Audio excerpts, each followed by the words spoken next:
Another day of Donald Trump attending the Michael Cohen testimony in the New York Attorney General fraud trial, and another day of Donald Trump violating the court's gag order and not only being fined by the judge, but the judge put Trump under oath to testify about his comments and found that Trump is not credible as a witness.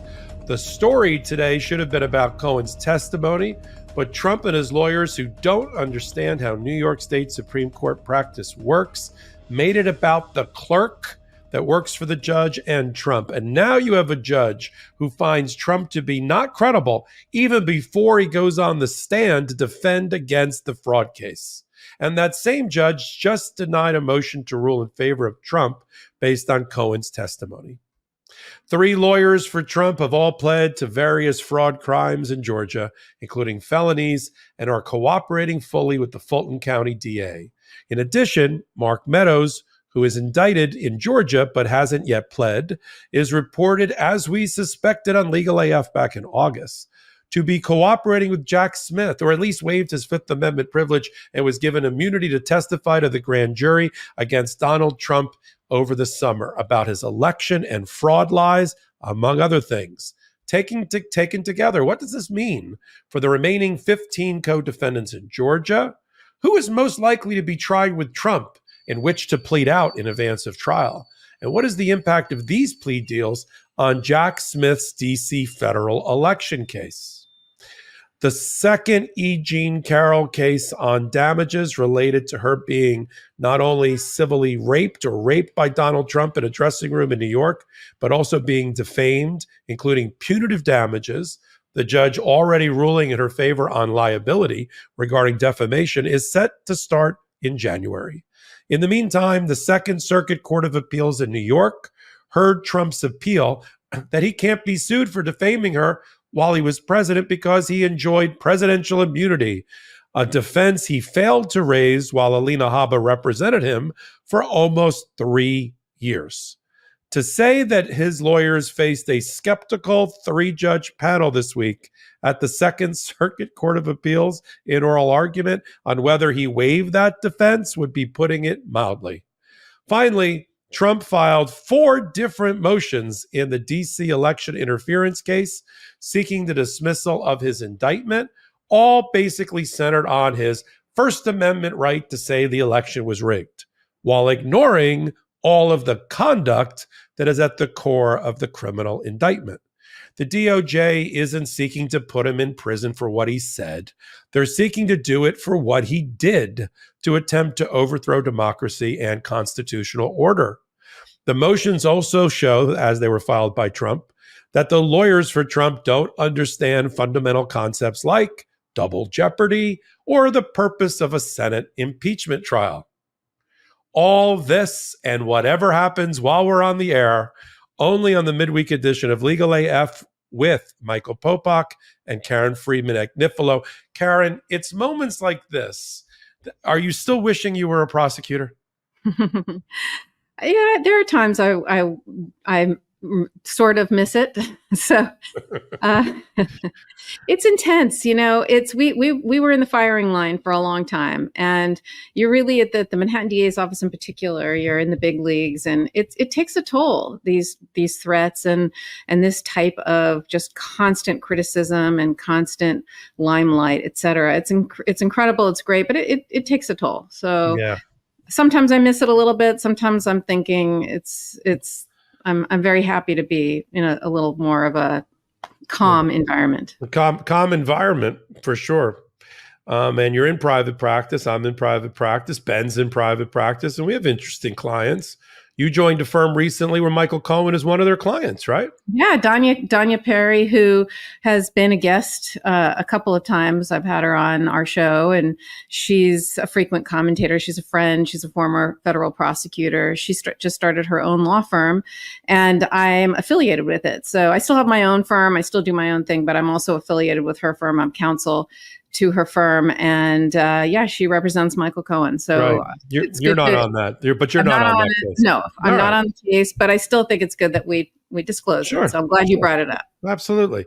So this week leading into Michael, I mean, it's all been about Michael Cohen since he took the stand yesterday, but leading into it, just to remind people that may not be following that civil fraud trial by the Office of Attorney General as closely as the leaders of legal AF are, up till now, we've had a parade of witnesses brought in by the New York Attorney General in her case in chief, which what it's called when you have the burden of proof as the plaintiff, or in this case, the New York Attorney General, against another party. It's your case in chief, and you get to put on your witnesses, and you get to put on your evidence and the like. So we heard from already, leading into Michael Cohen, what I call the triple A witnesses, the accountants, the auditors, and the appraisers, who used to work for Donald Trump, fired Donald Trump, and know where all the bodies are buried, and all of them on that same thematic, that same narrative, that Donald Trump, along with his key executives, but at his direction,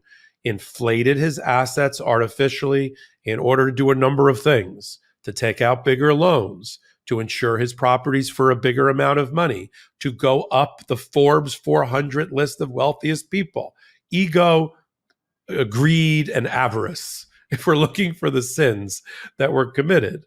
And we also then had a wave of former employees like Alan Weisselberg, the disgraced felon of a CFO, chief financial officer, who testified, the controller for the company responsible for financial controls that reported to Alan Weisselberg, who's on his way out, and then current employees who, well, they're current as of the recording. They'll be exited soon from the Trump organization, but like the assistant vice president who reported to Alan Weisselberg, the assistant controller who reported to Jeff McConney, the controller. And they went on and basically continued with the evidence under, reasonable examination by they were cooperating in their own way because they were telling the truth about the manipulation and the cooking of books, as we like to call it, related to Donald Trump and the operation of his business. Remember, the key to this case is for the Attorney General to prove persistent fraud, that's what the statute says, in the operation of Donald Trump's business affairs. And if he's a persistent fraud company, they get shut down by the New York Attorney General. That's how that works. So we've already had that, and they pointed the fingers at Alan Weisselberg and Donald Trump, and even Eric Trump, a very nervous Eric Trump, who I don't think has a fingernail left on his hands at the rate the testimony is coming out against him. But it was all, being brought to a head with Michael Cohen, who was supposed to testify last week, got ill, testified this week. And Donald Trump sat there to try to intimidate Michael Cohen, cross-examined by Alina Habba. We had all of that. Then there was the sideshow. The sideshow is this it must be a decision, because it doesn't just happen, a strategic decision that I can't figure out for the Trump side to continue to attack the principal law clerk, who we're not going to name again, even though she's out in the press, the principal law clerk for the judge. Let me just do one bit of explaining them, and I'll turn it over to Karen. I practice regularly in this courtroom. I practice regularly in this courthouse. I practice regularly under these rules and the chamber rules, and I understand the CPLR, which is our guiding rules of the road for New York practice. That's me. Alina Habba, not so much. She practices in New Jersey. She's a carpetbagger. She came in. She doesn't really understand the procedures or the rules. She doesn't understand what a law clerk does in the state court system in the Supreme Court for New York. She doesn't, because we know who practice here that position of principal law clerk is basically a junior judge. You get more face time and more decisions made by that person than you do your judge for most of your case.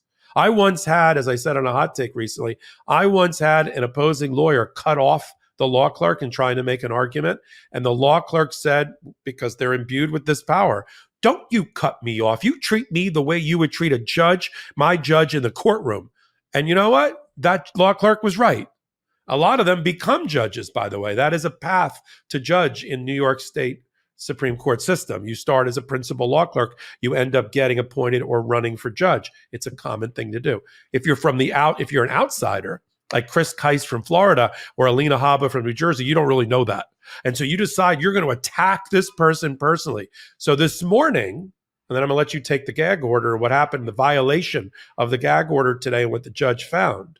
We had Alina Habba making a calculated decision that the first thing she needed to do, it was probably written at the top of her yellow pad, was to attack the law clerk to start the morning before she continued with the cross-examination of Michael Cohen. And so she said, point of order, Your Honor, we need to talk about something. Your law clerk is making faces and she's rolling her eyes and she's disrespecting me. And I was a law clerk, by the way. She was a law clerk in Jersey, and it's like apples and bowling balls compared to what she's talking about.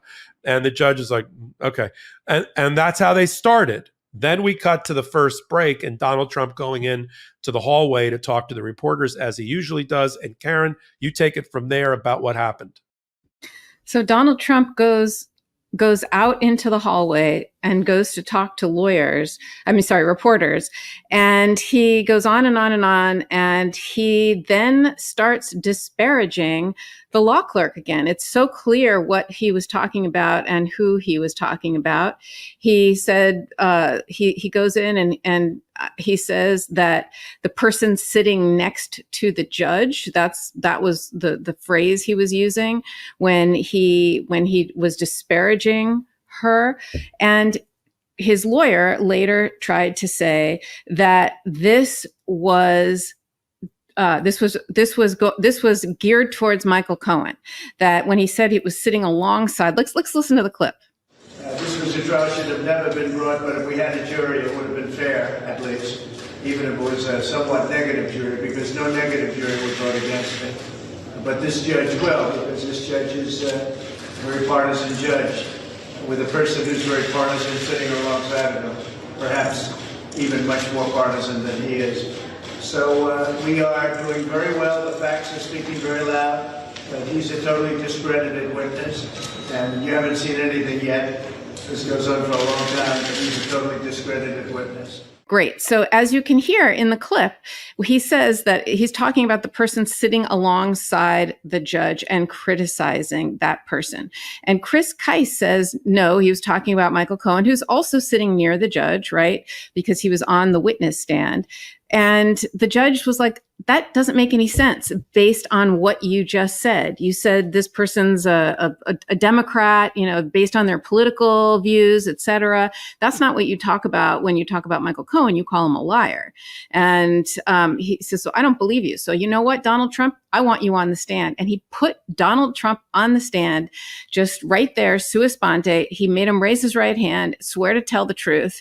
And he made him say on the record that he was referring to Michael Cohen when he said that. This is kind of a big deal, right? This is the way it works in most trials is your lawyer is your spokesperson. Your lawyer is the person who goes and speaks on your behalf and says certain things like that. But in the middle of a trial, in the middle of what's going on, in totally unscheduled, in the middle of witness testimony, to throw the defendant on the stand and make them say under oath something is a very, very big deal. And so what happens next is the judge said, I don't find you credible. I don't credit what you just said, Donald Trump, basically saying you're a liar. You did not mean Michael Cohen when you said it. You meant my clerk. And that's a direct violation, second violation, by the way, of this limited gag order. You can say all you want about me, but you're not supposed to say anything about my clerk. I told you that. And so he fined him $10,000. But more importantly than the $10,000, he literally called Donald Trump a liar. That's a really, really big deal. Right after that, they posted, there was another post on social media that said the Democratic judge under the control of radical Letitia James continues to harass President Trump, doing all possible to infringe on his First Amendment right to free speech and to interfere in the 2024 presidential election. These corrupt efforts directed by crooked Joe Biden will fail. This is from a Trump spokesperson. That's their way of saying, you know what, this gag order doesn't limit me to say what I want about you, Judge Engoron. So I'm going to throw it in your face that I can criticize you, and I'm going to keep criticizing you. And apparently, according to the reporting, in the middle of all this, the judge, there was a directed verdict that Trump's lawyers asked for, and after the judge denied the directed verdict, he just stood up muttered to himself that this is unbelievable and stormed out of the courtroom. Well, let's go back though. Explain what a motion for directed verdict is. Yeah, so a motion for directed verdict is basically saying, Judge, you have enough information right now. You have enough evidence right now. I want you to, because it's in front of a judge, I want you to rule in my favor. We don't need to do anything else anymore. Just rule in my favor. And the judge denied that. And so Trump didn't like it. He stood up and he stormed out. That was part of the act because they had already calculated that after Michael Cohen was cross-examined and after Michael Cohen had to admit, which he has to, we knew this going in, that Michael Cohen had to admit that he had lied before. He had lied, he even admitted that he lied to a federal judge, Judge Paley, while he was being sentenced. Michael, these are facts that come along with Michael Cohen. It's the good and the bad. And as trial lawyers, and I'll speak now because I don't represent Michael Cohen, but you have to evaluate who Michael Cohen is, the total package of who Michael Cohen is, all the good stuff, the stuff that he observed with his five senses, and all the not so great things because he went to jail and admitted today that he lied on a number of occasions, including under oath to a federal judge in a related matter. And that whole line of attack is totally appropriate in a courtroom. I'm not criticizing Alina Habba for going there. I would certainly go there if I was opposed to Michael Cohen in trying to cross-examine him. But that is not the entire case that the Attorney General has against Donald Trump and the Trumpers. I just described 3 weeks of testimony having nothing to do and documents having nothing to do with Donald Trump. But this, let's see if you can comment on this. We know from reporting that at least one of your former colleagues in the Manhattan District Attorney's Office, who also has Michael Cohen as a witness in the Stormy Daniels hush money business records fraud cover-up case. That's a mouthful. It doesn't fit on a bumper sticker. That case was going to trial in March with Judge Merchan, but has been bumped willingly by Judge Chutkin, who in the D.C. Circuit Court case we'll talk about in our next segment is handling the bigger election fraud case, an interference case by Donald Trump. So I don't think I can set you up this way. I was going to say, comment on what you would do if you're, all right, look, they're evaluating, let's just do it neutrally. They're evaluating him, watching him in action, being cross-examined by, she's not that skilled of a cross-examiner, but she got the basics out in terms of bias and credibility and truth-telling, and then evaluating that for as I said on one of my internal texts, Alvin, do we have a problem? I don't know. Alvin Bragg being the prosecutor about him. But, Michael Cohen plays in so many different dimensions and not just in the courtroom he's in right now to help get the fraud case. Obviously, knowing everything about him and his background and the baggage, Letitia James made a decision to put him on the stand, and I think she was right to do that. Now, Alvin has to make another decision about whether, based on his performance here, the good and the bad, whether he'll be used in the Stormy Daniels case or not. So we have that. What else did you observe about the testimony of Michael Cohen that you think is helpful to the judge in making the decision about whether there's been persistent fraud in the remaining 6 counts of the petition of the complaint? So just following up on what you were saying, though, so Susan Hoffinger, who's the chief of the investigation division at the Manhattan DA's office, she's an executive. She's also the prosecutor who tried the Alan Weisselberg Trump Organization case and got a conviction. And she's the lead prosecutor supervising and doing the other case against the case against Trump, the Stormy Daniels election interference case. So it makes sense that she would go watch and see how Michael Cohen did. He is her witness in that case. And so it does, I would have done that as well. And I have done that many times as a as a prosecutor, I would go and see how, if I had a cooperator who was testifying in another case or a witness testifying in another case, just to see how they do, see how they hold up, how they, whether they're credible, whether they answer questions. I mean, she learned a lot, right? She learned that Michael Cohen can't help but be a lawyer, and he'll say things like asked and answered, but he's a witness, right? He's not, that's what the lawyer, that's what the attorney general is supposed to do, say objection, asked and answered, right? That's not what the witness is supposed to do, but he couldn't help himself. And that was good information to learn for her and to just see if he comes across as credible, et cetera. So she was there it was reported that she was there in the courtroom. And look, if you credit Michael Cohen, if you credit the other witnesses who are testifying, it seems very clear that there's lots and lots and lots of evidence of persistent fraud. There's no other way to look at this. I mean, there's been testimony that Donald Trump would come up with numbers that he'd want, and then he would ask people to reverse engineer the numbers in order to get to the ultimate number that he wanted, as opposed to the other way around, the way it's supposed to work. And that it was just very, very interesting to see how every witness, no matter how they feel about him, no matter whether it's someone who's still on his side or not, you can't get around those basic facts that continue to appear, whether it's in emails, whether it's in live testimony, et cetera. It's very interesting. Yeah, I think at the end of the day, Michael Cohen, there's an advantage here that perhaps Susan Hoffinger doesn't have in the jury trial case that she'll be trying with Stormy Daniels, in that this is a bench trial with a judge who has shown even today that he knows how to evaluate the credibility of a witness and distinguish and not throw, I hate that phrase of the baby in the bathwater, so I'm not going to use it, but he can distinguish between, both evaluating the credibility of a witness and deciding whether the person's past fraud or crimes or lying is impacting in any way the information that's being transmitted and received by the court in real time during testimony.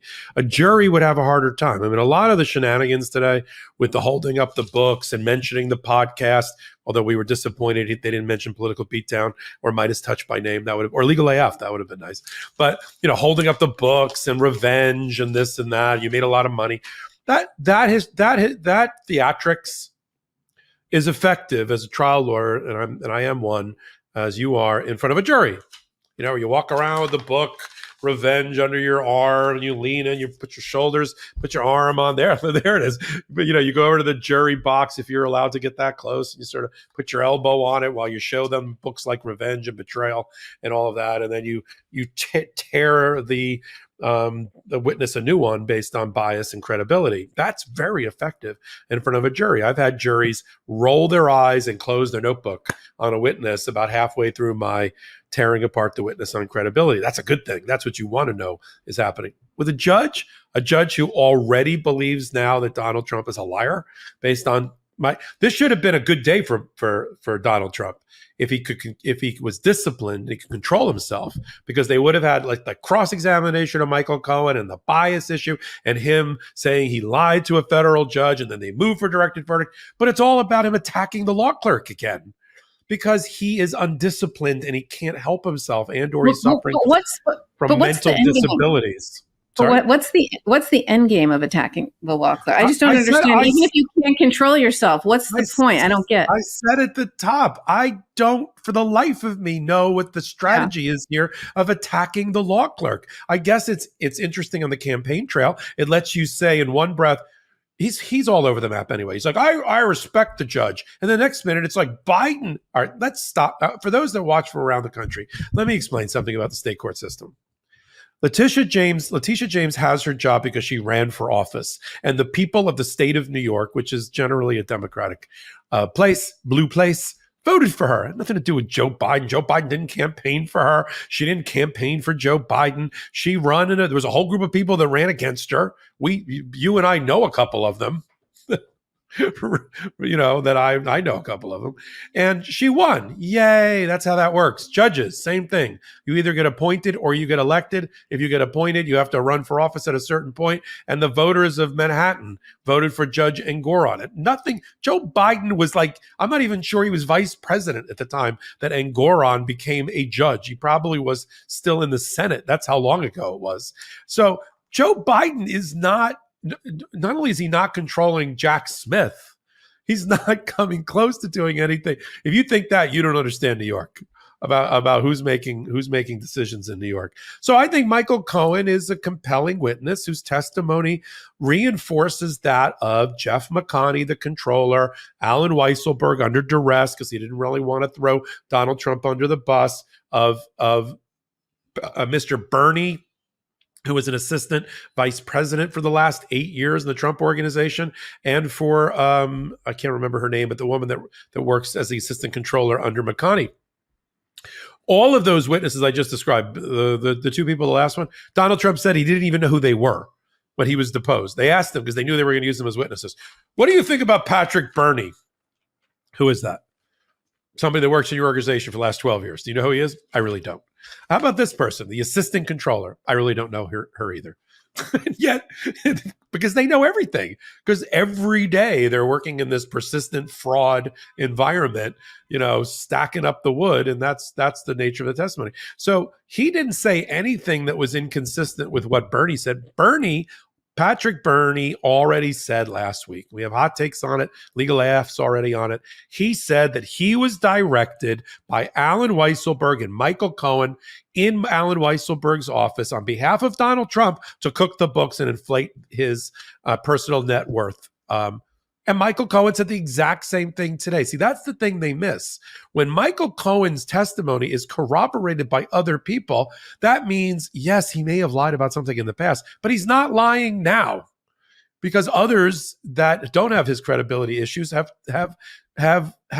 reasonably supported his testimony. I think the thing he has to worry about the most in front of a jury, or the thing that Susan Hoffinger would have worried about the most, is he has a conviction for lying, right? Lying to Congress, and the judge.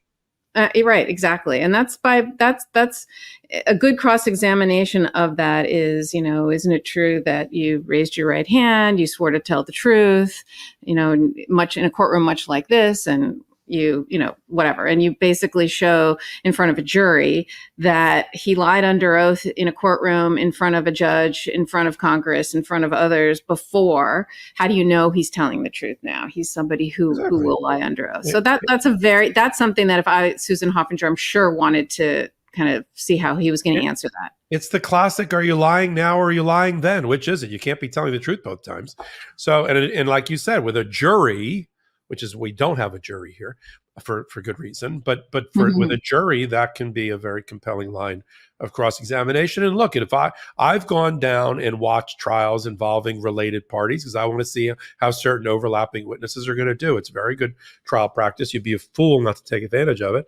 And that's one of the reasons she's in the room. It's the same reason Donald Trump sends his lawyers in to the Garcia hearing about ethical conflicts down in Florida. And Todd Blanche is standing in the back of the room to make sure that Walt Nauta does the right thing and keeps his Trump bought and paid for lawyer instead of firing the lawyer and hiring somebody independent and probably telling the truth. He stands in the back for intimidation purposes also. Totally. Yeah. And also just a little trial lawyer trick to tell our viewers who love to hear this kind of stuff.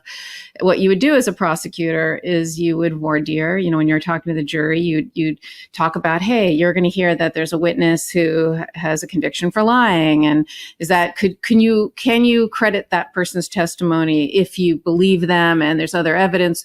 Could you say that, yes, that person, someone who lied before, is someone who I could listen to and find credible? And if they say, no, I could never do that, right? That's a way of kicking them off the jury. If they say they can, it almost doesn't matter. Right. You're taking the sting out of it. Then you'd open on it. Then so by the time they hear about it, it's old news. They don't care. They know you've prepped them for that information. It doesn't come out like a surprise, by the defense attorney. You've conditioned them, because even if that person gets dismissed, the other jurors who eventually become the jurors in the box hear it. And you're right. You deflate the issue because you take on, as I tell my trial team as I'm training them, what are the worst set of facts that we have in our case? And they'll tell me, okay, those are your new best friends. You're to love them and kiss them and hug them and put them under your pillow at night, because you got to find a way to make those terrible facts Your best facts. Your best friends work for you. And That's so what they're we like, did. yeah, it takes a lot of pressure off them. It's like, oh crap, we hate that fact. Don't hate that fact. Embrace Love that that fact. fact. Yeah. Love that fact. And then when you're doing because you go first. So when you do your direct examination of the person, you bring out first that the person, you lied, didn't you? Yes. And you lied to Judge Paley, didn't you? Yes. And you lied to Congress at some point, didn't you? Yes. And you went to jail related to tax evasion or whatever whatever it is. Yes, yes, and yes. But putting that aside, why should the jury believe you? And let him talk. And he'll say, because whatever he's going to, I turned a new leaf and whatever he's going to say. And then by the time they do their cross 2 days later of the same questions, the jury's like, I heard this already. No, Is this like a repeat? I heard this. I already made my decision on this issue. So you're right. It's fascinating. And we love the law. We love talking about the intersection of law and politics. And we love sponsors that support the show. And now one of our favorite parts of the show is where people that like the show actually do product placement on the show. So here's a word from our sponsors. Eating well doesn't have to be boring. Feel your best this fall and satisfy your cravings with adventurous eats made nutritious from Green Chef. Discover exciting new flavors with recipes that feature certified organic fruits and vegetables, sustainably sourced seafood, and unique farm fresh ingredients like tart cherries, truffle zest, and rainbow carrots. Green Chef is the #1 meal kit for eating clean with dinners that work for you, not the other way around. My experience with Green Chef has been game-changing. Their meals genuinely taste amazing, and I don't know how I'd get through the work week without them. Plus, it's super fun cooking with my family because of how easy Green Chef makes it. Green Chef is also the only meal kit that is both carbon and plastic offset. Green Chef offsets 100% of their delivery emissions, as well as 100% of the plastic in every box. Plus, nearly all packaging materials are curbside recyclable in most areas in the U.S. Green Chef delivers everything you need to eat clean the easy way this September. Feel your best with nutritionist-approved recipes packed with clean ingredients that support your healthy lifestyle and taste great too. Go to greenchef.com/60legalaf. That's 60 Legal AF, and use the code 60legalaf. That's 60legalaf to get 60% off plus free shipping. Once again, that's greenchef.com, greenchef.com/60legalaf, and use code 60legal to get 60% off plus free shipping. Green Chef, the #1 meal kit for eating well. Did you know that your temperature at night can have one of the greatest impacts on your sleep quality? If you wake up too hot or too cold, I highly recommend you check out Miracle Made's bed sheets. Inspired by NASA, Miracle Made uses silver-infused fabrics and makes temperature-regulating bedding so you can sleep at the perfect temperature all night long. Using silver-infused fabrics inspired by NASA, Miracle Made sheets are thermoregulating and designed to keep you at the perfect temperature all night long, so you get better sleep every night. These sheets are infused with silver that prevent up to 99.7% of bacterial growth, leaving them to stay cleaner and fresh 3 times longer than other sheets. No more gross odors. Miracle sheets are luxuriously comfortable without the high price tag of other luxury brands and feel as nice, if not nicer, than sheets used by some 5-star hotels. Miracle sheets are the perfect gift for your spouse, friends, or family who doesn't want better sleep and luxurious feeling bed sheets. And since these come with 3 free towels, you get 2 gifts in one, just in time for the holidays. Stop sleeping on bacteria. Bacteria can clog your pores, causing breakouts and acne. Sleep clean with Miracle. Go to trymiracle.com/legalaf to try it today or gift it to someone special this holiday season. And we've got a special deal for our listeners. Save over 40%. And if you use our promo LegalAF at checkout, you'll get 3 free towels and save an extra 20%. Miracle is so confident in their product, it's backed with a 30-day money-back guarantee. So if you aren't 100% satisfied, you'll get a full refund. Upgrade your sleep with Miracle Made. Go to trymiracle.com/legalaf and use the code LegalAF to claim your free 3-piece towel set and save over 40% off. Again, that's trymiracle.com/legalaf to treat yourself, a friend, or loved one this holiday season. You know, it's a miracle that there's anybody left in Georgia to try that hasn't already pled, given how strong Fani Willis's case is. As I said a long time ago, that this was going to be like Sunday morning at International House of Pancakes, flip, flip, flip, flip, flip. And it started with a bail bondsman and little about Coffee County and the break-in of election equipment. And now we've got not one, not two, but 3 Trump lawyers at risk of losing their law licenses for a long, long time, who have now told the judge that they are taking a plea deal to confess and to plead guilty to crimes ranging from misdemeanors all the way to felonies, take 5 and 6 years of probation. Some people got up and gave tearful soliloquies about other co-conspirators like Rudy Giuliani and Ray Smith. Others just sat stone-faced, but all have one thing in common. They are fully cooperating with Fani Willis in her Fulton County District Attorney case. That includes Ken Chesebro, the architect of the fake elector scheme, Sidney Powell, the Kraken co-captain of Team Crazy, and one of the lawyers on the front lines of the lawsuits brought by Donald Trump around the country, and Jena Ellis, who's the strangest of all of them because she went from a Trump-hating person in 2016 who said he was a criminal, a lowlife, a narcissist, and a dirtbag to eventually representing that person and along with Rudy Giuliani in pressuring state elected officials and in courtrooms around America to try to steal the election. And now has come full circle because she's had to plead guilty to a felony in order to get her deal. In addition, Mark Meadows, as we suspected on Legal AF, when we saw the indictment for Jack Smith in the D.C. election interference case that only had 1 defendant, 4 conspiracy counts, and 6 unnamed co-conspirators, none of which appeared to be Mark Meadows, that Mark Meadows must have been cooperating when he went into the grand jury in June, 2 months earlier. And now we have confirmation from multiple news outlets that Mark Meadows indeed through the court process, through the judge supervising the grand juries, which would have been Jeb Boasberg at the time in D.C. Circuit Court, he obtained immunity in order to testify without asserting his Fifth Amendment privilege to the D.C. grand jury, which led to the indictment of Donald Trump. But the fact that he's even cooperating with Jack Smith, where he's to remind people, or just to tell them for the first time if they don't know it, Mark Meadows is an indicted co-conspirator in Georgia. He is not yet indicted in the Fed case with Jack Smith.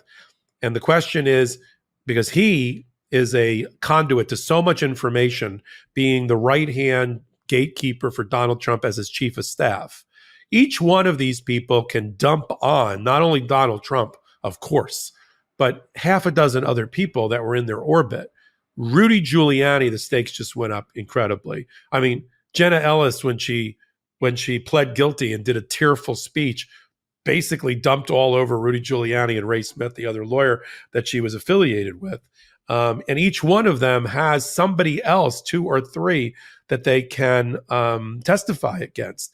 So I want to talk about 2 things with you, Karen. One, I want to talk about what happens to the remaining 15 co-conspirators now. I'll give you my speculation.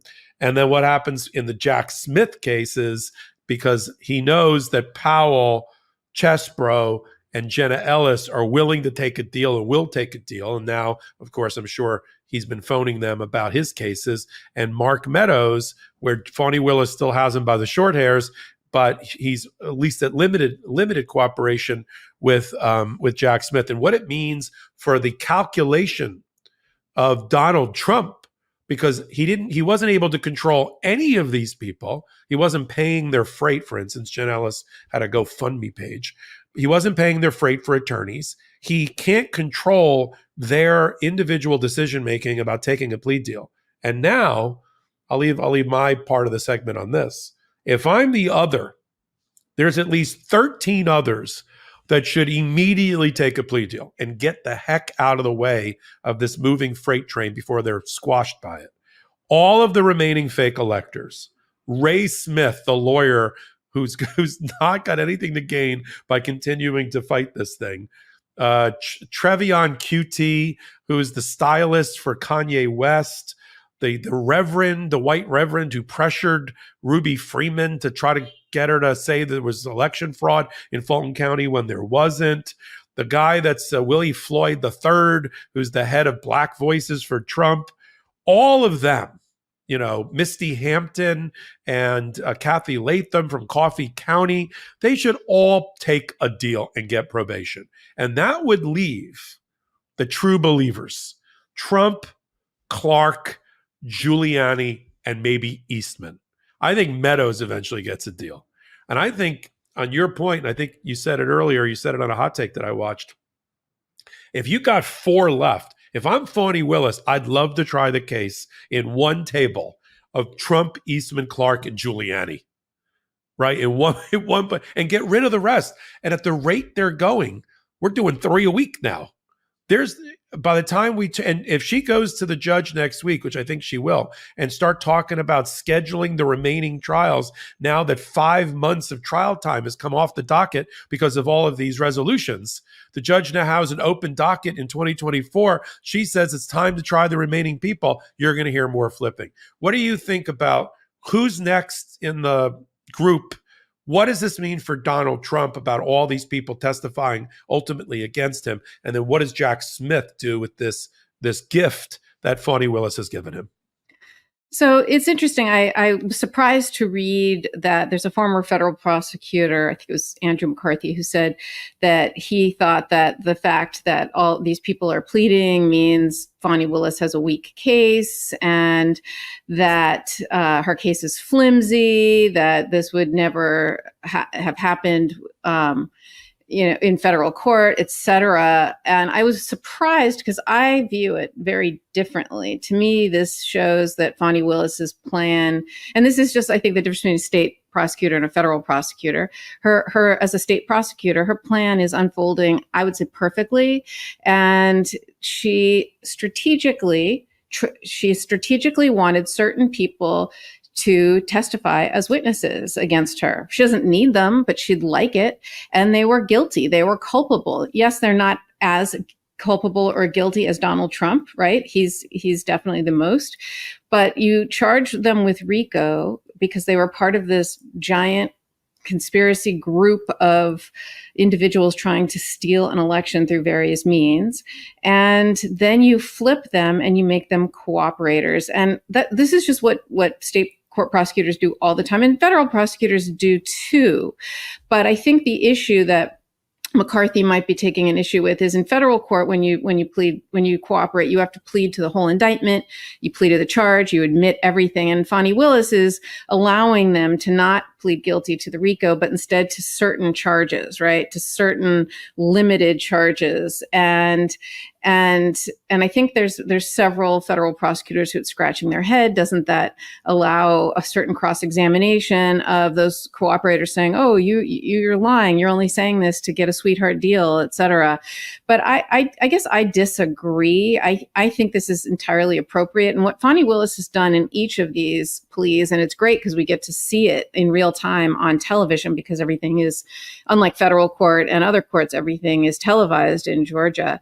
She makes sure that the defendants have to allocute to the facts that that they're going to testify to in general. So, and I thought Jena Ellis's in particular was so powerful, right?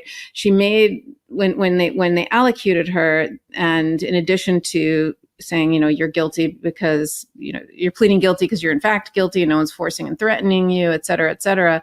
They specifically said, and isn't it true that you were lying when you said that 96,000 mail-in ballots were not counted? Yes, that is that. I admit that I lied about that. And isn't it true that you were lying when you said there was no evidence that, and you were lying when you said 2,506 felons voted illegally and that 66,248 underaged people voted illegally? I mean, and they just went through lie by lie by lie. And those are all things that set her up for a great testimony against, it sounds like, Rudy Giuliani in particular and John Eastman. And because she was saying, look, I relied on others. I relied on people more experienced than me. And, she kind of is a little bit not taking responsibility and trying to blame others. But she's very much going to testify as an insider in the room about the lies and why, and who told her to lie and what was going through everybody's mind. And that's very powerful. And I think that's exactly what Fani Willis you want to do. It gives this insider access, right? And it also very much, because the lawyers are the ones who are flipping, it diffuses the advice of counsel defense, right? It makes it so that when Donald Trump says, oh, but I was relying on my lawyers, if you've got the lawyers, Chesebro in particular, and Powell, who are going to say, look, advice of counsel requires making full disclosures of all material facts to the attorney, and you have to rely on it in good faith, et cetera. I think these witnesses are going to say, no, this was this is a conspiracy. This wasn't good faith. This is what we think the law is. We're trying to get something done, and let's bend to the law in ways that doesn't even pass the smell test to try to get what we want. And I think that's going to get to the proof that Trump knew what he was doing was wrong. And I think all of this is building up towards that. So I think it's going to be very, very, very powerful. I think, just as a rule of thumb that we always talk about, you as a prosecutor, you flip up, not down, meaning you flip the lower level people to get the upper level people. Like you wouldn't flip Donald Trump, for example, to get Jena Ellis, right? That's not the case. And the people who say, yes, but these were all bad guys and everybody was bad, I view that slightly differently. Unlike other crimes where, like, say you have a big conspiracy to rob a jewelry store, everybody is in on it together. Even if there's a mastermind, everyone's in on it together and they're all going to benefit together. It's greed. They're all doing it for their own benefit and everyone's going to get a lot of money. This case is very different to me. This is more like a cult with a cult leader, because in cult cases, there's the people who go and follow the cult, blindly follow the cult leader. Yes, of course, there is some responsibility, but for that cult leader, these people would never have done these things, right? Although Giuliani, I put in a different category. Giuliani, I think, although he was respected, he was America's mayor, he was Southern District United States attorney who used RICO cases to bring down mob bosses in Wall Street and all that kind of stuff. There was always a side to him that was a narcissistic and ego driven. And you saw aspects of it in all sorts of areas, including allegations by his first ex-wife and the way he would get these things with his kids. I mean, there was a clear, weird, just narcissist ego power trip that he had that I think he kept in check, and now he just unleashed it. Like he's being the person that he always was. So to me, I see the two of them different, and I would never flip either of them. And the two of them should absolutely, go on. No, finish your thought. No. And even Jeff Clark is another one who I think is kind of also deserves it. John Eastman, if John Eastman flips, I wouldn't give him the sweetheart deal the way the others got. But if John Eastman flips, John Eastman completely can diffuse this advice of counsel defense. And that's his main defense. So I would almost say it's worth it for him. But I wouldn't flip at least those three, if not, as you said, those four. Those are the worst ones. But go on. The final four for me is Eastman, Trump, Clark, and Giuliani all at a table together, being tried together. The rest of the people should just get the F out of the way and take the plea deals that are being offered. There's reporting again every week we hear the report that the prosecutors are doing their job and offering appropriate plea deals.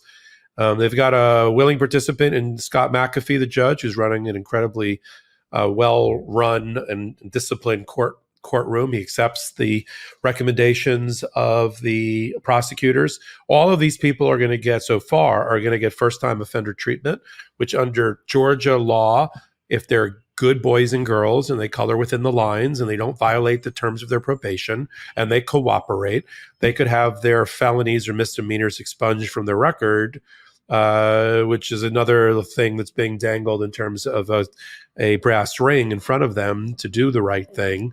And then Jax, to pick up with what you said, I agree with you, and I totally disagree with other legal commentators who say this shows there's a weak case. I totally disagree with that. Or I heard the lawyer for Donald Trump say, see, she doesn't even believe in her RICO, her racketeering case, because she's letting them plead to something less than RICO. Right. In order to get something in return, she's taking felony pleas. Doesn't have to be at the very, very top of the chain, which the judge would probably be like, well, wait a minute, they're a conspirator in the RICO case and you're giving them 5 years of probation as a recommendation? I'm not buying that one. They have to find something that sort of fits with their, talk about reverse engineering. They want to give them probation. They got to come up with the lowest crime possible that the judge will pass the straight face test in front of the judge, because they don't want the judge to go like, I'm not giving them 5 years of probation. They got to go to jail for that one. So that's part of what we're watching. Jack Smith, if he hasn't already reached out to these people, of course, the ones that have already pled are just sitting there as sitting ducks for the federal prosecutors. They're going to have to plead to a deal there and testify there. There are, it's the same, it's the overlapping set of facts. And so you've got that going on. Mark Meadows, I think, needs to cut a deal, a bigger deal, to avoid prosecution. Maybe it'll be in Georgia. It should be in Georgia first, because that's where he's still he's been indicted, and not in the other places. And I think the rest of the people, from Misty Hampton to Kathy Latham, to Black Voices for Trump, to the stylist for Kanye, they need to clear out and cut their deal and get out of the way and let the case be against the four here, as you said, Karen, flipping up, if you will, and get them to testify and give all their knowledge and all their facts and all their documents and get the F out of the way. But I think it's the opposite. It shows a very strong case, and the fact that she's using it as she has before. She tried a 30-person RICO fraud case against the school board in Atlanta. By the time she went to trial, 2/3 had taken deals. And then she only tried it against and got a conviction against a very small subset of them. So, and again, one last comment from me. I don't care what commentary is out there. It's a terrible set of facts and reality for Donald Trump that his former lawyers, and these people in particular, have pled guilty. And Rudy Giuliani, if he doesn't come in and plead, he's going to go down, like you said, he should go down with Donald Trump. I think she'll take a deal if she got the big kahuna, Rudy Giuliani, to testify against Donald Trump. She's got to take that deal. I think she's got to take that deal. I don't know. He's too crazy. He is, but I think he's not credible. I mean, I think he's fatally not credible, and I think I don't know. Who knows? Well, but you have to make the proffer first of what he would say, and then based on that proffer. But what were you going to say? Then we'll move on to E Jean Carroll. Yeah, Meadows. I mean, yeah. I want to just comment on the Meadows situation, and what does this mean for Meadows in Georgia? The fact that now we know he has immunity federally, right? How does that work in Georgia? And people might be wondering, like, is there a double jeopardy issue? Is there a reason that the immunity would cover the Georgia case as well? And, it's interesting because the Mark Meadows case, we always were saying, as you said, it never made sense that he wasn't an unindicted co-conspirator, but now it does make sense. It's clear he was given immunity and he testified in the grand jury and he's cooperating. But the reason I still wasn't sure about that and that it made sense is because why wouldn't he have also negotiated that immunity with Fani Willis? Why would you leave yourself open to being vulnerable and to be prosecuted down there? And it just, I couldn't figure it out. And I'm still trying to figure out what he has up his sleeve, what his lawyer has up his sleeve, because he's got good lawyers. Well, we keep saying that, but he's lost everything so far that he's tried. I know Terwilliger's a good lawyer, but they lost the removal issue. I think they thought they were going to get a removal issue. I don't think Fani was offering him less than a felony conviction, and he got a limited immunity for just the testimony that he gave. I want to distinguish that. He's not sitting. He gave 3 interviews and a grand jury testimony against Donald Trump. The reporting is he said, Meadows, that he told Donald Trump that he lost the election, that the fraud that you're talking about is in very small amounts and is not outcome determinative. And he was also offended and told Trump that Trump declared that he won the election on the night of the election and that he's been lying to the American people. He's got a lot of other stuff, Mar-a-Lago and the records keeping and all the other things and his involvement with the fake electors. I mean, I think it was narrow because the judge approved the waiver and the immunity. It was narrow to a certain set of subsets, but he's not just overtly cooperating with Jack Smith. And therefore, I don't know if it dawned on him to do that with Fani Willis. He's not doing it with Jack Smith.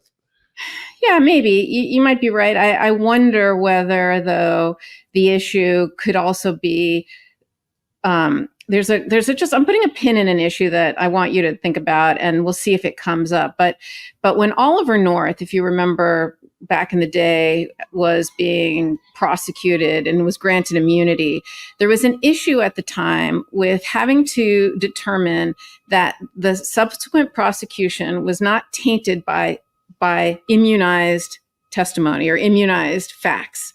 And they had to have a Castigar hearing. And I just wonder if that is going to come up here, if there's going to be a potential issue, a potential Castigar issue in Georgia based on the Mark Meadows the immunized facts, the immunized information. And maybe it's not an issue, but I'm just wonder why he's allowed himself to be vulnerable here. I like that argument. I like the argument. Remember, though, Mark Meadows is being the acts that he's being prosecuted under in Georgia is the participation in the phone call to Brad Raffensperger about the 11,780 votes, him going to Coffee County and trying to interfere with the vote count that was being conducted by the Secretary of State's auditors, and then offering to use campaign dollars, his role in the fake electors and getting them collected and brought forward. There's a lot of things that don't necessarily have to do with the immunized testimony, but I like it. I think we need to follow it closer, and we may not get this stuff revealed. But there is a disconnect, the mismatch, I agree with you, between what's going on in Georgia and what's going on here. Why is he indicted in Georgia, and why is he at least limitedly cooperating with Jack Smith? And how do those two things? And listen, we'll try to put it together, explode it and put it together with you as we get more details. And the next thing, and then of course, just really quick, Donald Trump does on his Truth Social, he goes after Mark Meadows again, and he talks about, he's literally these gag orders, even though there's a stay in the gag order right now that Judge Chutkan ordered while they appeal it. He just wants to flout and just show that I can still do it. I can call Jack Smith deranged, right? I can, it's just crazy. It's just crazy. He just wants to keep doing it. We're going to talk about remind people the rules don't apply to him. Yeah, we're going to talk about Jack Smith and the 4 different motions to dismiss or motions that were filed by Donald Trump, the gag order and the temporary administrative stay subject to full briefing, which is going on today. We're expecting a filing today by the Department of Justice against the stay, while Donald Trump violates what would have been the gag order, continuing to attack Jack Smith as a thug, the exact thing he can't do when the gag order was in place.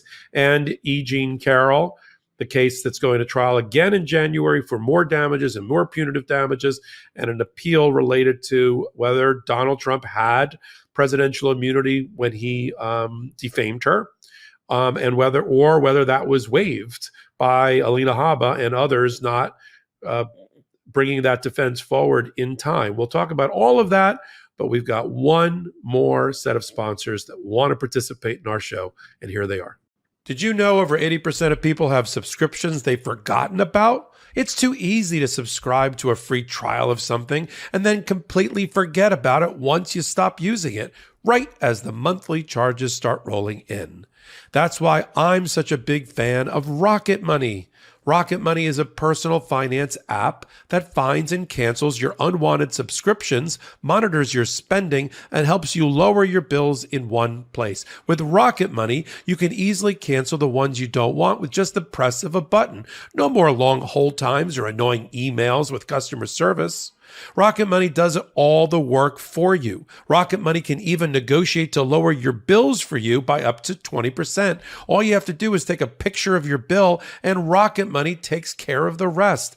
Take it from me, I'm a huge fan of Rocket Money, and they've saved me money on numerous occasions. Rocket Money also lets you monitor all your expenses in one place, recommends custom budgets based on your past spending, and they'll even send you notifications when you've reached your spending limits. With over 5 million users and counting, Rocket Money has helped save customers an average of $720 a year and $1 billion in total savings so far. Stop wasting money on things you don't use. Cancel your unwanted subscriptions and manage your money the easy way by going to rocketmoney.com/legalaf. That's rocketmoney.com/legalaf. rocketmoney.com/legalaf. One thing about doing ads, I thought I knew how to pronounce the word subscription until I had to do it in an ad. And then suddenly I had peanut butter mouth for many, many takes. A little inside baseball about us doing our ads. But we're thrilled to have our sponsors with us. For those that wonder, it keeps the big blue ball, the big blue marble rolling because we are a grassroots enterprise. We don't take outside investor money. Our sponsors, Patreons, and people who just donate money during the chat keep this thing rolling along. And speaking of rolling along, E Jean Carroll, who was raped by Donald Trump, according to a jury in May, in a Bergdorf Goodman department store in spring of 1996. She was awarded by that jury $5 million, including punitive damages and compensatory damages. But she had a second defamation case, was always called, that one was called E Jean Carroll 1. E Jean Carroll 1 was brought based on statements of Donald Trump about her not being his type, and she's ugly and it didn't happen, and she's a grifter and all of that while he was president. They've argued, late, I would argue, that Donald Trump is allowed to comment on things that are important to the electorate, including whether he's a rapist or not. And that's what he was doing. And on the other side, led by Robbie Kaplan, friend of the pod, who's been on the podcast with Karen and me, has argued, no, there are outer boundaries to what you're allowed to say, even while president, and you're not allowed to be a defamer in chief. Those aren't my words. Those are the words of Donald Trump's own lawyer, Joe Tacopina, who was the one that cross-examined E Jean Carroll in the losing trial. But before he was Donald Trump's lawyer, when he was interviewed by Newsweek magazine, he referred to Donald Trump as a defamer in chief. I agree, Joe. I don't know how you were hired, but that's how that worked. Now, there's the second trial. Fortunately for us and for E Jean Carroll particularly, who doesn't have to go through the stress of another trial, the judge on summary judgment has already ruled that she has won her trial related to defamation, and he has found that presidential immunity that they're trying to argue now, you can't sue me while I was president for things that I did because it was within my presidential powers and immunity, that doesn't fly because it was either A, outside the outer boundaries of whatever that immunity is, and we're always struggling here on the show and in law with trying to figure out what the outer boundaries are. It's not well defined. And or B, even if there is an immunity, you waived it because you waited almost 3 years to raise it in the trial. They didn't raise it, for instance, when the case was filed and at the initial time when they could have filed a motion to dismiss. They didn't raise the issue of presidential immunity a year later when they finally got around to filing their answer. And they didn't raise it at all until December of 2022, almost 3 years into the case. So they took an appeal, the Trump side, and they said presidential immunity, and because the judge just ruled I don't have it or I waived it and he's wrong, and I want the Second Circuit Court of Appeals to decide the issue. And that is the court that sits over a federal judge, in this case, Judge Kaplan in the Southern District of New York. It's his bosses, if you will, and it's made up of a random 3-judge panel that's pulled together randomly, as the name suggests, and assigned to the case. And they're called the merits panel because they deal with the merits of the case, not any kind of administrative issues leading into the appeal. And so who were the 3-judge panel that was picked? I think that's interesting. Jose Cabranes, which I forgot he was still on the bench. I loved him as a judge. A Clinton appointee, who happens to be in his 80s. Denny Chin, who I can't believe, this shows you how old I'm getting. I can't believe he's senior status, meaning he's pushing 70, because I was there I was in front of him in one of the first cases he had when he was first appointed to the bench 30 years ago, and now he's senior status. It's crazy. He's an Obama appointee, and then it's Maria Arujo Khan, who is a Biden appointee. She was on the Connecticut Supreme Court state court system, but Biden put her on the bench. That's the 3-judge panel, and they heard oral argument, which is available online. We'll probably post it on MeidasTouch.com, in which it used to be Alina Habba arguing everything, but she's tied up, as we went over in the first segment today, doing battle with the law clerk in the courtroom while Michael Cohen was busy testifying against her client. So she wasn't available to argue at the Second Circuit Court of Appeals, even though it's kind of right next door, nearby, or alongside, if you will, to use a phrase of the day, the courthouse of the state court. And she had her partner, Michael Medallo, go in and argue. And he hit a buzzsaw because the 3-judge panel quickly, including mainly Judge Chen and Judge Khan, basically said, why didn't your guy file? Why did it take him 3 years to file? And isn't that a waiver? And more importantly, since the standard of review on the decision by Judge Kaplan, the trial judge, because appellate courts aren't courts of first impression, or in other words, they're not taking in evidence. The record is stale and developed and static when it gets to them, developed by the trial judge below. And there's different standards that they use to overturn a judge's decision or not. And the lowest, or the most deference is the better way to put it, that's given to the trial judge's decision is what we call an abuse of discretion standard. If you hear abuse of discretion standard, you know it's very difficult to overturn the trial judge's decision, because that trial judge is being given the most deference that an appellate court can give, right? It takes a lot to show there's been an abuse of discretion, because right there baked into the concept is the word discretion. The judge has tremendous discretion, and it's not to be overturned. They're not supposed to retry the case. They're supposed to figure out whether there was, on an abuse of discretion standard, whether there was a misapplication of the law or the facts in some way that has to be reversed and sent back down to the judge for further consideration. So Judge Chen said to Medallo, on an abuse of discretion standard, how can we overcome, or why should we overturn Judge Kaplan's decision that waiting almost 3 years to assert your immunity defense is improper? How do you get above that? Medallo never really answered the question, and I think that's going to be bad for him, especially if Judge Chen ends up writing the opinion. What is your view of the application of presidential immunity here, and what do you think? We like predicting things here. What do you think the Second Circuit's going to do with this case scheduled for trial in January? Oh, well, that's easy. Clearly it's going to trial. It's only for damages anyway, right? This is the judge already gave a directed verdict and ruled that, look, the facts are essentially the same. The jury already found you guilty and your statements are largely the same. So we're just going to go to the damages phase. I think that's absolutely going to be what happens. But I have a question for you, Popok. Sure. So this is E Jean Carroll 1, right? Yes. E Jean Carroll 2 went first. Yes. And the reason E Jean Carroll 2 went first and E Jean Carroll 1 was on pause is because there was this whole Westfall Act issue. And I guess in my mind, I always thought that was the presidential immunity issue. Like, I thought this is what's been litigated the entire time. So I was taken aback when the the court said that this is untimely, and I thought that was the whole what this all was. Can you educate us, please, on Sure. the difference? I think I can. Westfall immunity is if you're a federal employee and you're sued for civil damages while you're employed, you enjoy ultimate immunity because the United States government comes in and replaces you as the defendant, and they have sovereign immunity, not presidential immunity.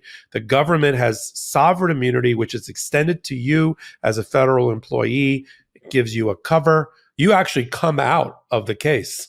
It would be a motion to substitute USA as defendant. It would be E Jean Carroll versus USA, and then the USA would put up its sovereign immunity to say, you can't sue us for this, and that's out. This is different. This is presidential immunity, which comes from the position that he held. He should have raised that when he first got into the case, along with the other immunity. He raised the other immunity, and the Department of Justice sat around for a long time waiting to see what would happen in the first trial about whether they were going to try to replace Donald Trump and argue that Westfall immunity, named after a case involving a person named Westfall, was going to be applicable. In the meantime, it got delayed for a long period of time, and the reason the judge said, we don't need to wait around to see what appellate courts are going to do with whether Donald Trump defamed you about having raped you when he was president, because we have a live case right now about him defaming you after he was president on social media. So let's go to trial on that one. In fact, I don't know if you remember, Karen, but the lawyers had come up with like a convoluted way to solve the problem of trying one of the cases. And the judge said, no, even to Robbie Kaplan, who I'm sure he respects, even though he's not related to her, he said, no, we're not doing that. No, we're not going to wait for this and then wait for that until we're going to trial in a month in the case about Donald Trump allegedly defaming her after he was president, while a issue about whether the Westfall immunity and sovereign immunity gets resolved between the Second Circuit Federal Court of Appeals and the DC, not the DC Federal Court of Appeals, the territory of DC has its own, like a state has its own appellate court.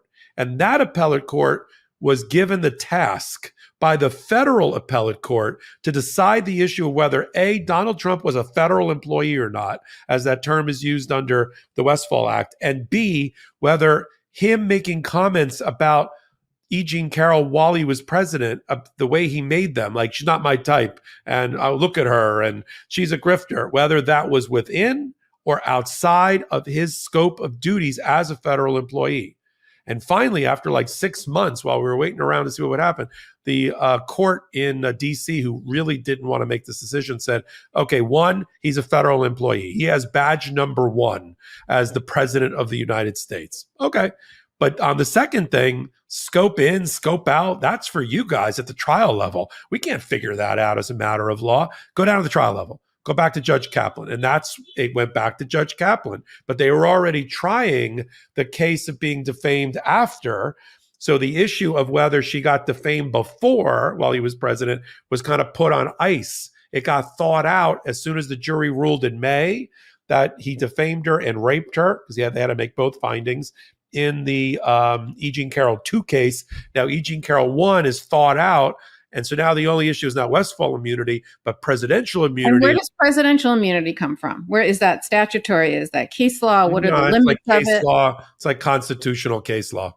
It's case law. It's like Nixon, and it's usually Nixon. It's a bunch of cases that got developed around what are the powers of the presidency and why the president shouldn't be bothered with within the boundaries of his. There is presidential immunity. You can't generally sue a president if he did something, even if it injured or hurt you, even if it damaged you, even if a normal person, a non-president did it, it would be what we call a tort or even a breach of contract. If it's within the course and scope or the outer boundaries, as we like to say, another concept developed in case law, of his immunity, meaning the course and scope of his responsibilities. I'll use an example. Judge Mehta, who's presiding over the civil constitutional violation cases, including under the KKK Act, brought against Donald Trump for his causing the Jan 6th insurrection riot and the death ultimately of Officer Brian Sicknick. The Capitol police officer died in the line of duty the next day, having been sprayed with bear spray and suffered a heart attack and a stroke at the age of like 40. His estate and a bunch of other Metro police and House of Representative members are suing Donald Trump for civil damages under these various statutes and constitutional violations. Donald Trump has argued presidential immunity, but he raised it early, not late, not 3 years into the case. He raised it early. And the judge made a decision that whatever the outer boundaries of presidential immunity are, this is beyond that.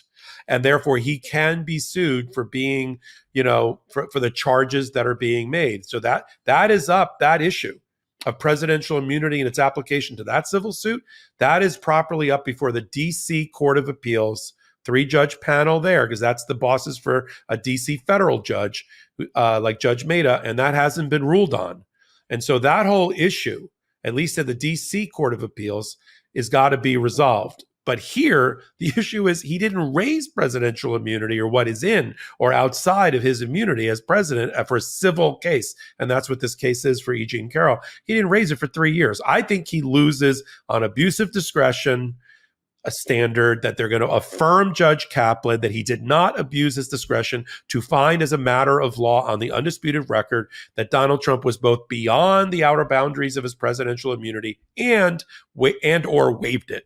And therefore carry on with your trial in January. If he doesn't like that, he can try to take it to the U.S. Supreme Court. That's the next stop. But they got to take that case. And I don't think they take that case on an emergency application to stop the trial on damages in January.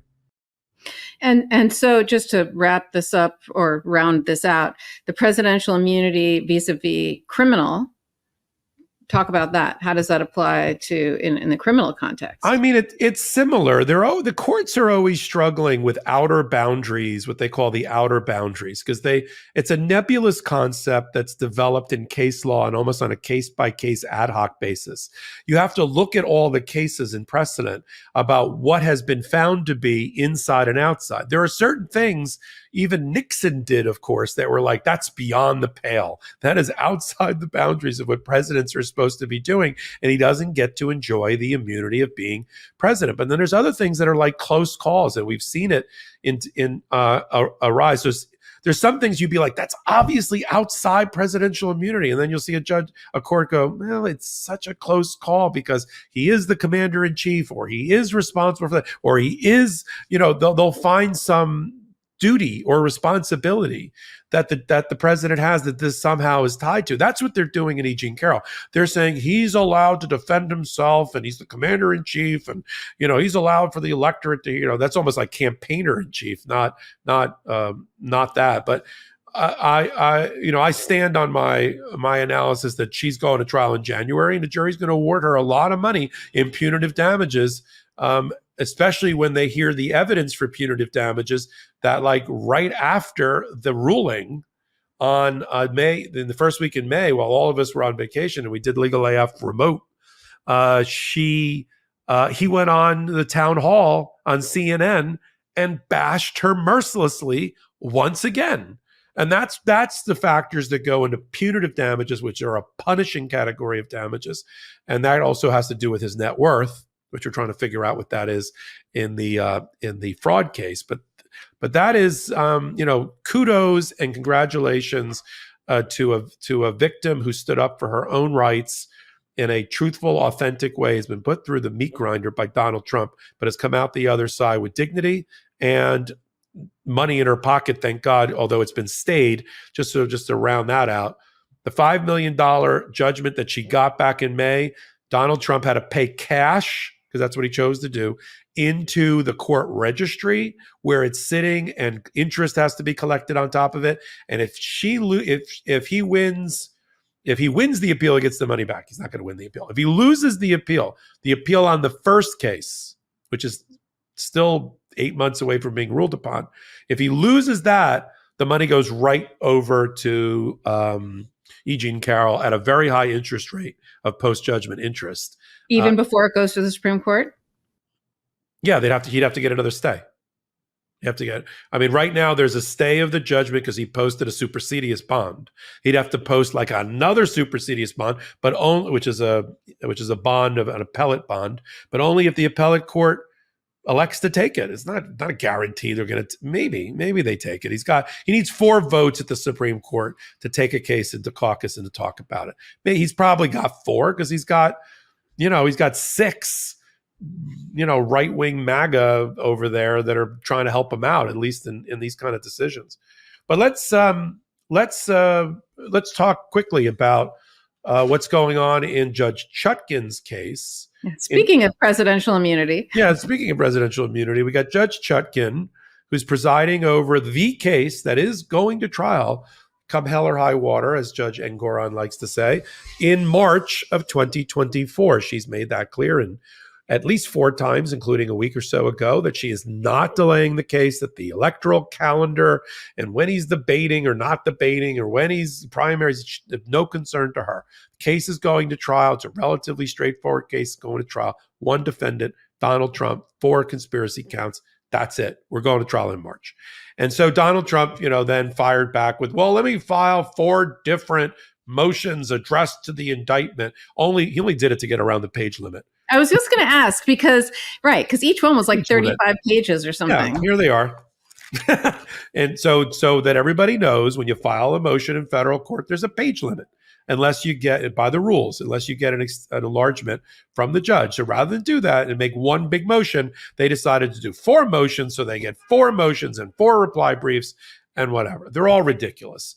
When you start with the motion to dismiss the indictment based on statutory grounds and a memorandum in support, and you look at it, it's just 30 pages of repeating the argument that Donald Trump is being prosecuted and indicted for his speech. And he has the right under the First Amendment to say that the election was false or fraudulent or stolen from him. But that's not what and nowhere in there, like if you and I really believe this argument, if you decided to practice law with me instead of Danya, okay. You didn't ask. All right. Okay. All right. Well, we'll talk offline. We'd make a chart. We make a chart of all of the overt acts and other acts of the conspiracy. And then we would match it up with First Amendment speech. We say, this is nothing more than speech. This is speech, and this is speech, and this is speech. The reason they don't do that is because the indictment has nothing to do with speech. It's not his belief system. It's not thought police. It's not things that he says. It's things that he does. It's the conspiracy to overthrow democracy and stop the peaceful transfer of power, and the acts and steps that were taken by him and a dozen other people at his behest to accomplish that. That you're not allowed to do. You want to get up like a crazy person and stand on a subway platform and yell out Donald Trump won the election. You're allowed to do that. No, no one's going to take you away for that or criminalize that. But you, in the face of the only reason we talk about whether he believed or didn't believe that he won or lost the election is it goes to mental state. And we need to prove as a prosecutor, or the prosecutors need to prove mental state, criminal mind, mens rea, intent, willfulness, corruptly, whatever the actual standard is for the particular crime that's been charged. And the way you do that is to show there is nobody who objectively, reasonably, that's the standard, under the information outflow that was coming at Donald Trump from credible sources, no one could have reasonably believed that he won the election. No one. I'll give you an example. In his brief, this other one, which is very, very similar, called Motion to Dismiss the Indictment Based on Constitutional Grounds. This is my favorite part. There's so many favorite parts, but we only have a limited amount of time. He says in here that, listen to this, Karen. He says that this is all about viewpoint discrimination and criminalizing speech. And they go on to say, this is especially true because claims that the 2020 presidential election was rigged or tainted by fraud and irregularity does not involve easily verifiable facts. Wait, it gets better. Such claims require the assessment of mountains of information from which each person will draw competing inferences based on facts as well as their personal, deep-seated political views and presuppositions. They are not readily verifiable or falsifiable. They relate to politically charged issues, and people's assessment of them is linked to their political predisposition and their trust in institutions, including governmental institutions. Okay, let's stop right there. The facts that the 2020 election had no fraud that was outcome determinative is a verifiable fact. And don't take my word for it. Take Chris Krebs, the head of the Cybersecurity for Election Integrity Department that Donald Trump fired, Attorney General Barr, White House counsel Pat Cipollone, Deputy White House counsel Eric Hirschman, acting Attorney General Jeff Rosen, and outside forensic auditors hired by Donald Trump who reported directly to him after he paid them $1 million that there was no outcome determinative fraud in the election. To say that this gobbledygook, that facts are subject to interpretation and you could still hold the belief that there was a fraud case, and then point to polling, which has all been skewed by Donald Trump continuing to say it over and over again and say, see, 60% of the people think there was fraud in the election. Who cares about polling that you ginned up with your own position? But this is their entire point. That he is not lying. He just has a difference of opinion about whether there was fraud in the election. Okay, two things. One, that's bullshit. There was either fraud in the election or there wasn't. And every reliable, reasonable source, all ignored on purpose by Donald Trump, told him in real time that none of his false theories held any water. There weren't dead people voting. There weren't absentee voter fraud with signatures that were missing. There's always, let me just say this, there's always fraud in the election. There's always somebody who votes their dead mother-in-law's ballot. There's always somebody that votes in the wrong precinct, either intentionally or not intentionally. There's always somebody who votes twice. They did a mail-in ballot and they feel like going on election day, or they forgot they did a mail-in ballot. It happens. 0.002% is what it happens. That's the statistics, because we know it, because we're now 3 years later. Okay. And so that does not overturn 7 million votes or votes in each battleground state that determined the election. And so for Donald Trump to say two things over and over again with no proof and no evidence, three things: Joe Biden is out to get me, and there's proof of that without providing any proof of that. Two, there is no facts that support that there was no fraud in the election. That's a lie, and we know that. And three, I'm being prosecuted for First Amendment speech, not conduct. The reason they never talk about conduct, right, is because they know that they die on that hill, right? This is my favorite intro here, Karen. This is on page 2. Attempting to explain this obvious contradiction, the prosecution argues that there was no outcome determinative fraud in the election, whatever that means. I mean, stop right there. What do you mean, whatever that means? It means there was no outcome determinative fraud. There was fraud. There's fraud in every election. It doesn't change the results. And that President Trump supposedly knew this because some government officials notified him. Some random government officials, Bill Barr, Pat Cipollone, the head of the Department of Homeland Security, the head of Cybersecurity for Integrity in the Elections, Jeff Rosen, Eric Hirschman, just to name a few. The fact that he decided to gin this up and rely on indicted and now convicted lawyers who told him what he wanted to hear, that there was fraud in the election, doesn't mean that the prosecutors are out to get him, are selectively prosecuting him, are vindictively prosecuting him, or that he's being put in jail ultimately for his First Amendment speech. All of these are, I want you to talk about the ones you want to talk about. All these are going to be rejected after full briefing by Judge Chutkin. It'll go to the DC Court of Appeals. That'll get rejected. It's not going to delay the March trial, I assure you. And that's it. I'm done. I'm out of here. I'm going to storm out like Donald Trump. I'm gone. So I'm going to confess. Okay. I'm going to confess something. Okay. When I was prosecutor and I was a trial lawyer, used to try cases in state court, in New York State Court. For summations, it's not like federal court where the prosecutor goes first and then the defense attorney goes and then the prosecutor gets to rebut what the defense attorney says. In state court, the defense attorney just goes first for the summation, and then you get to go after as the prosecutor. You get the final word. You go first, and you get the first and the last word. You go first for the opening statement, and then they go second, and then it's the other way.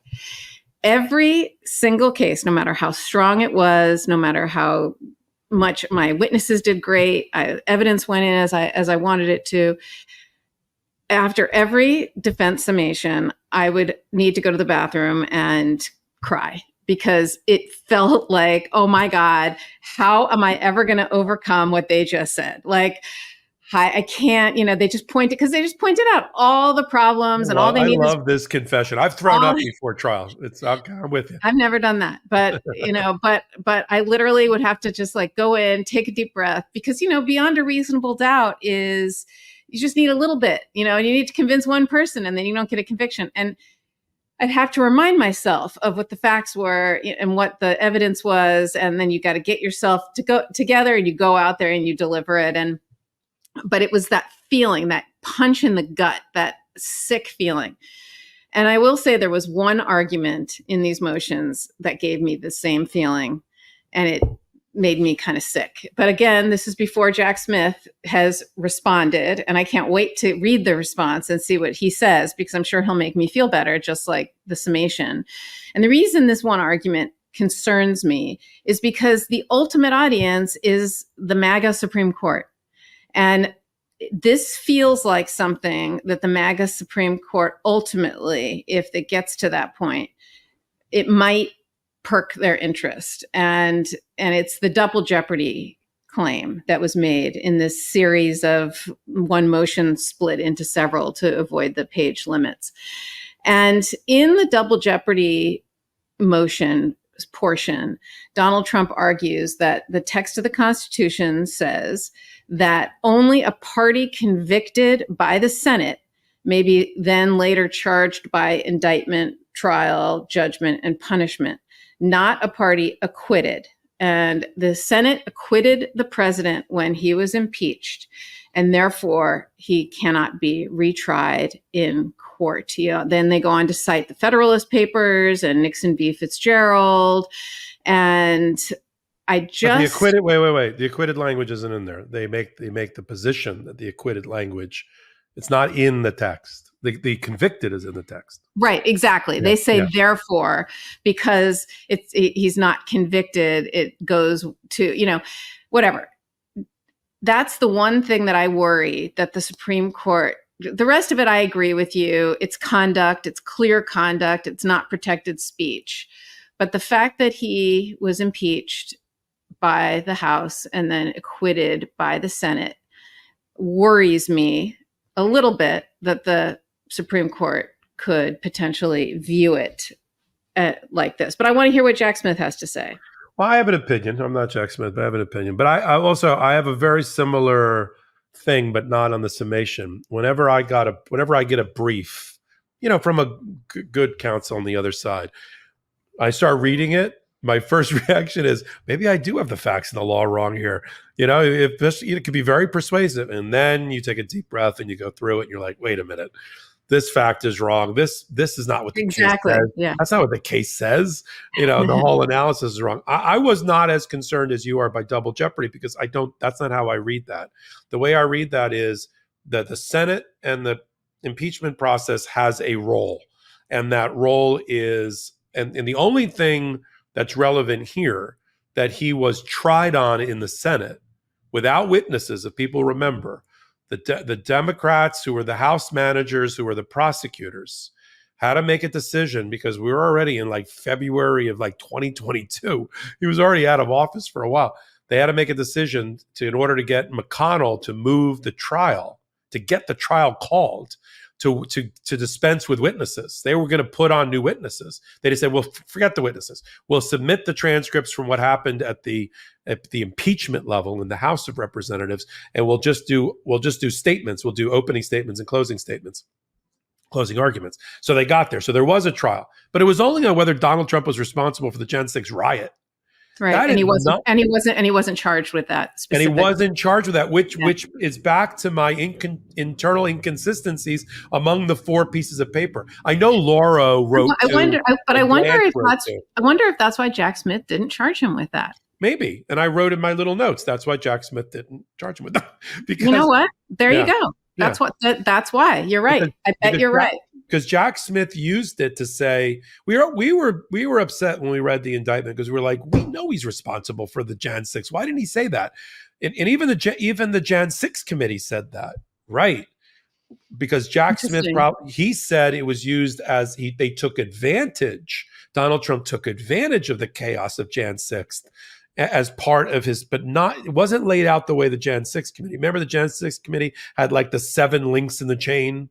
The 6, and the last one was, when all else failed, when the pressure campaign on Mike Pence failed, when the attempt at the fake electors failed, when the attempt to intimidate state legislators and elected and election officials failed, when all else failed, they lit the match, pointed the gun at the Congress, and sent in their angry mob. That's not how Jack Smith put it in his indictment. And now maybe it's because he was concerned about the double jeopardy issue. So I'm not concerned. First of all, the way I read it, it's an impeachment issue, not a crime issue. Even McConnell said, that's why we'll have criminal courts if there's really a crime here. They can go up. Right. But there's got to be a reason. I think you just explained it. There's got to be a reason that Jack Smith went a little bit off script when it came to describing the Jan 6th itself, insurrection, when he wrote the indictment. And if that's the case, genius. I know, right? But I mean, what a just genius. Talk about a high level anticipating this argument and analyzing the impeachment and not including it. I mean, he is playing ball on a level that is it's just so impressive. I wrote it. Now nobody can read this.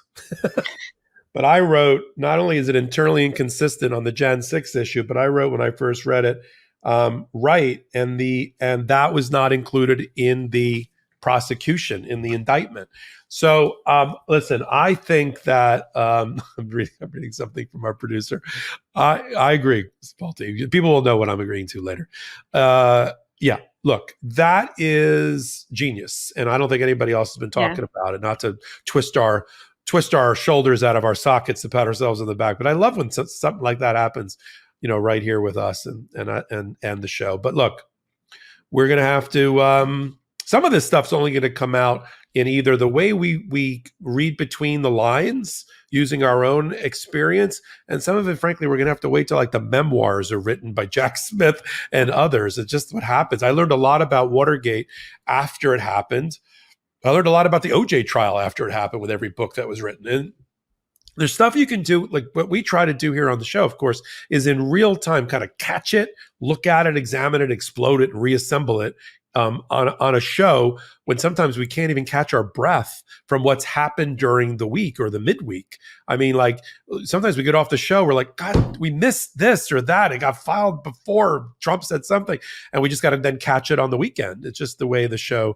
And on Hot Takes, I think the leaders of Legal AF, you, me, and Ben, we're doing a great job at keeping the content coming. When we founded the show, we were like, yeah, let's get together once or twice a week and talk about whatever's interesting.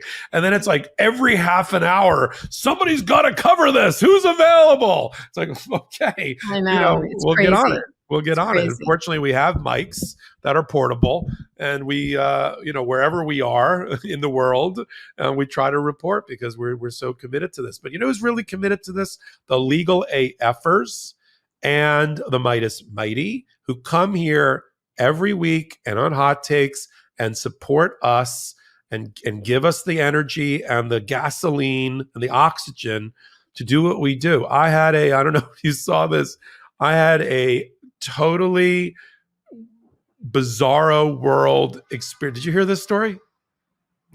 Okay. So I'm on the west side of New York, and I'm not usually there. I work on the east side. I had a meeting on the west side. I'm coming away from the meeting, and I got a phone call from a colleague on a case. If I hadn't sat down near Times Square to take that phone call, this would not have happened because I had to be at the right moment at the right place. So I take the phone call. Now I'm rushing to get to the subway to take, now this is real inside New York, to take the S train across town to get to Grand Central. And I'm going down the stairs and I see this man wearing a baseball cap and glasses who says, "Hey," and he points at me like he knows me. And I go, "Hey." And he goes, "Oh," and then he realizes that he doesn't know me as a friend, sort of. He knows me from the podcast. He goes, "Oh, you're Michael. You're on Legal AF. You're on Midas." I go, "Yeah." So now I think this is a fan experience where a fan is going to and I've bumped into a few and it's great. I love it. I'm like, "Yeah, great." And he goes, "I love what you do. Keep it up." And I'm like, "Okay, great. I appreciate you." And I head down the stairs. I'm 3 steps down and I hear this guy say, "Hey, can I get a photo?" I'm like, "Okay." So I jog back up the steps and I like meeting people. So I put my hand out and I said, "I'm Michael." And he said, "Christian Slater." Holy cow. And I was wondering why he was giving me his full name. And I'm like, "Wait, Christian Slater? Christian Slater?" He goes, "Yeah." I go, "What are you doing here?" He goes, "Oh," he says, "I'm doing a play right down the street." He says, "I love what you guys do." And then we take a photo with his camera and he walks off. And I had the presence of mind to say, "Hey, Christian, I need a photo."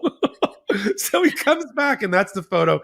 Okay, how cute is that? That's a very, the and best he story. is, and I don't know what he was going to do with it, but the fact that the whole world is turned upside down. An actor and a person who I admire, and I love what Me he's too. I love Christian Slater. From whatever that thing where he had a baboon heart. I know we're going to get it in the chat.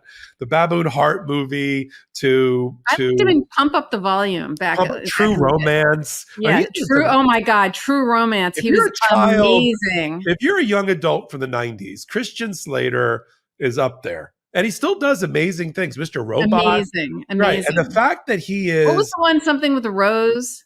Oh, yeah. So people know it. You're right. Somebody just said, right.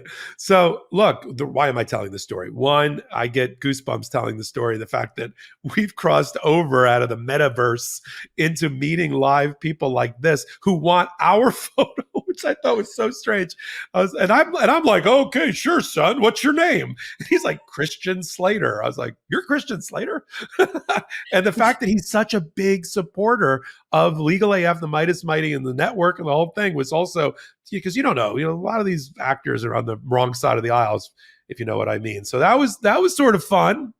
That's awesome. I love that story. That's a great story, Popok. I love that picture. But we've reached the end of Michael Popok telling stories about who he's met on the street and Legal AF with Karen Friedman Agnifilo and Michael Popok, the midweek edition.